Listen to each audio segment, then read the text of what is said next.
గురుభ్యో నమః. హరి ఓం. ఈరోజు పరమ పవిత్రమైన దినం. ఎందుకంటే ఈరోజు మల్దకల్ క్షేత్రం స్వయంభూ లక్ష్మీ వెంకటేశ్వర స్వామి దర్శనం.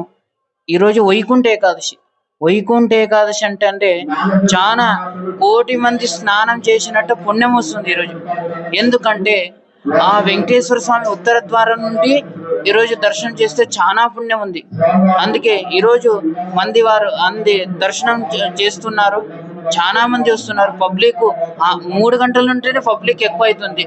అందువల్ల ఆ గుడ్డల ఈ వెంకటేశ్వర స్వామి, ఆయన వరాల స్వామి, ఆంజనేయ స్వామి, రుద్రదేవుడు, దీనికి గిరిశాచలం అంటే పేరు. ఇది అంటే శేషాచలం అంటే శ్రీశైలము, గిరిశాచలం అంటే ఇది వెంకటేశ్వర స్వామి.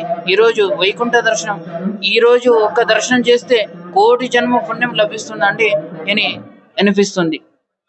నా పేరు కృష్ణ, మాది ఉలిగపల్లి మల్దకల్ మండలం. మేము ఈరోజు వైకుంఠ ఏకాదశి సందర్భంగా మల్దకల్ తిమ్మప్ప స్వామిని దర్శించుకోవడానికి వచ్చాము.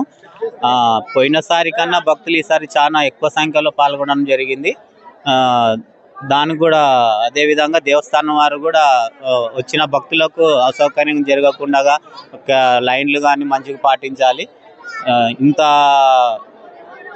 ఇంతమంది రావడం చాలా ఆశ్చర్యంగా ఉంది. పోయినసారి కన్నా ఈసారి చాలా 100 రెట్లు ఎక్కువ జనాలు వచ్చినారు. దీంతోపాటు మన హిందుత్వం కూడా మన హిందుత్వాన్ని కూడా మంచిగా జనాలు కూడా పాటిస్తున్నారని ఈ సందర్భంగా చూస్తే అర్థమవుతుంది. దీనికి తోడు దేవస్థానం వారు కూడా చాలా అసౌకర్యంగా కాకుండా వచ్చిన భక్తులకు సరైన వసతులు కల్పించాలని